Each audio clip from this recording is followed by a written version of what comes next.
அவருடைய ராஜினாமா கடிதத்தை வந்து அக்செப்ட் பண்ணிட்டதா சொல்லிட்டாங்க. ரைட். இது சம்மந்தமாக தான் அவர் வந்து இன்றைக்கி வீடியோ பேசியிருக்கார்.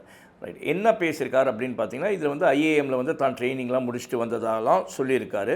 அப்புறமா வந்து அவர் வந்து இப்போது என்ன பண்ண போகிறார் அப்படின்னா, இவர் ஒரு தனியாக ஒரு ஆர்கனைசேஷன் ஆரம்பிக்க போகிறாராம். என்ன அப்படின்னு பார்த்தீங்கன்னா, we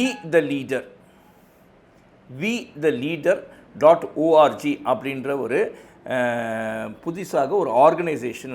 இது என்னென்னா புதுசானா இப்போ இல்லை, 2020 வந்து இவர் அரசியல் ஆசை வந்த போதே வந்து இப்படி ஒரு இதை வந்து we-the-leader.org அப்படின்னு ஒரு வெப்சைட்டை ஒன்று வந்து ஆரம்பித்து வச்சுருக்காரு.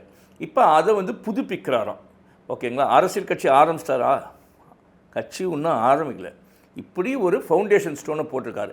இது இல்லாமல் ஒன்று என்னென்னா, கோயம்புத்தூரில் வந்து ஒரு ட்ரைனிங் சென்டராட்டும் ஒன்று ஆரம்பிக்க போகிறார். என்னன்னா, ஒரு கார்ப்பரேட் கம்பெனி நடத்துகிற மாதிரி அரசியலை பண்ண போகிறார். எப்படின்னா, APJ Abdul Kalam centre for ethics and politics அப்படின்ற ஒரு ஆர்கனைசேஷனை அங்கே ஆரம்பிக்கிறார். அதில் என்ன அப்படின்னு பார்த்தீங்கன்னா, இங்கே வந்து அரசியல் கட்சியில் இருக்கக்கூடியவர்கள் அன்றைக்கு வந்து ட்ரெயின் பண்ணுறதுக்கோசரம், வெளிக்கட்சியிலேருந்து வந்தாலும் ட்ரெயின் பண்ணுவாங்களா என்னான்னு தெரியல. அவர் சொன்னது வரைக்கும் அரசியலுக்கோசரம் ஒரு கவுன்சிலர் ஆகணும், ஒரு எம்எல்ஏ ஆகணும், ஒரு எம்பி ஆகணும்னா அவங்களுக்கான ஒரு பயிற்சி நிலையமாட்டம் அங்கே வந்து பயிற்சி பட்டறை அப்படின்னு தான் சொல்லலாம். கோயம்புத்தூரில் இதை ஆரம்பிக்க போகிறாராம்.